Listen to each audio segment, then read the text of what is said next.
Hello students, welcome to DME classes. आज के video में हम भारत के राष्ट्रीय प्रतीकों से संबंधित क्वेश्चंस को सॉल्व करेंगे और मैं आपको ये गारंटी देता हूँ इस एक वीडियो के बाद भारत के राष्ट्रीय प्रतीकों से जितने भी तरीके के क्वेश्चन बनते हैं सारे क्वेश्चनों को कवर कर लिया गया है।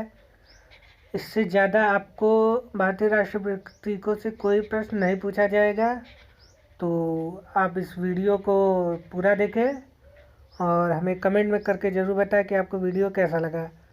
तो चलिए शुरू करते हैं और ये हमारा आज का पहला प्रश्न है। भारत के राष्ट्रीय ध्वज की लंबाई और चौड़ाई का अनुपात क्या है? तो भारत और के राष्ट्रीय ध्वज की लंबाई और चौड़ाई का अनुपात है 3:2। बढ़ते हैं अगले प्रश्न की तरफ।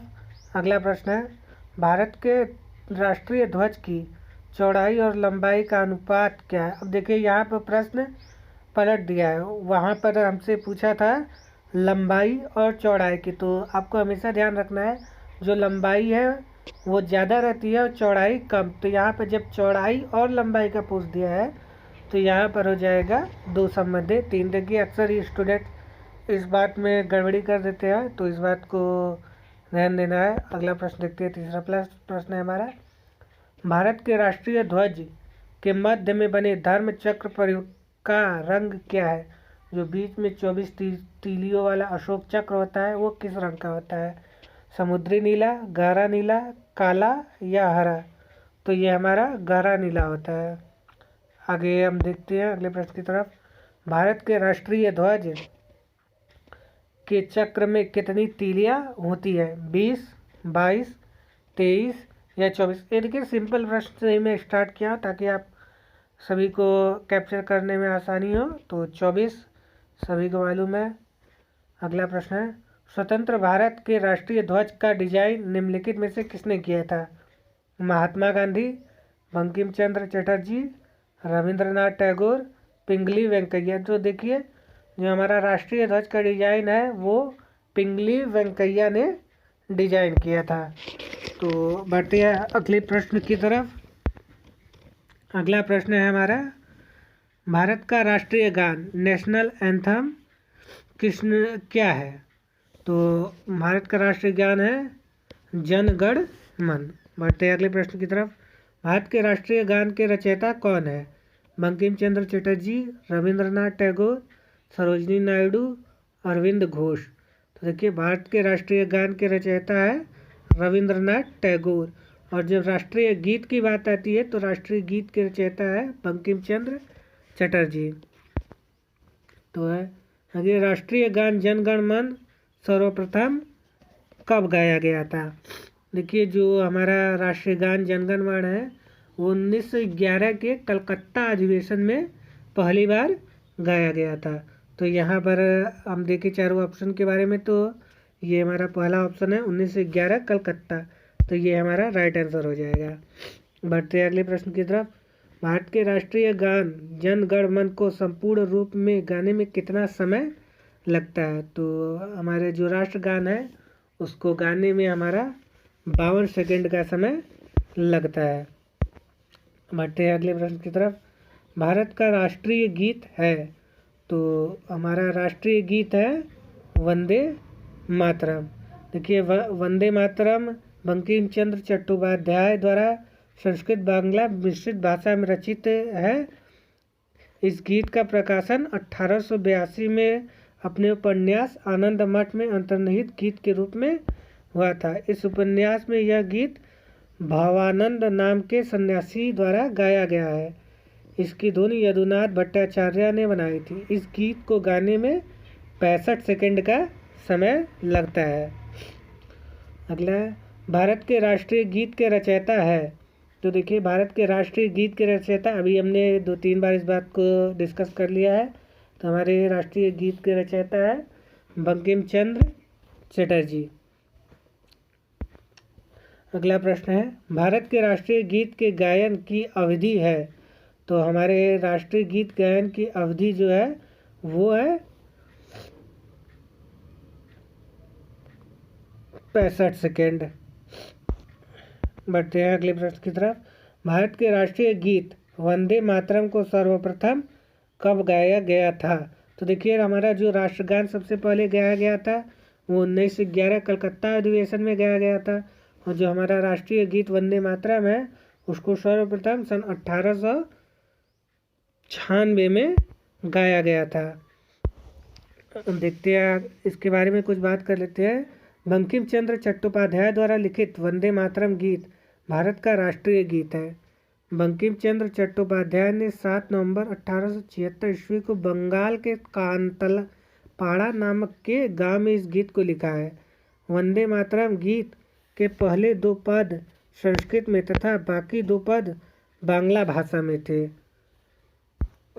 वर्ष 1806 में कांग्रेस के कलकत्ता अधिवेशन में इस गीत को गाया गया था। तो देखिए 1911 के कलकत्ता अधिवेशन में सबसे पहली बार जनगण मन, और 1896 के कलकत्ता अधिवेशन में ही पहली बार राष्ट्रीय गीत। अगला प्रश्न है, भारत के राष्ट्रीय गीत वंदे मातरम किस ग्रंथ से संकलित है? तो ये हमारा आनंद मठ से संकलित है। आते हैं अगले प्रश्न की तरफ।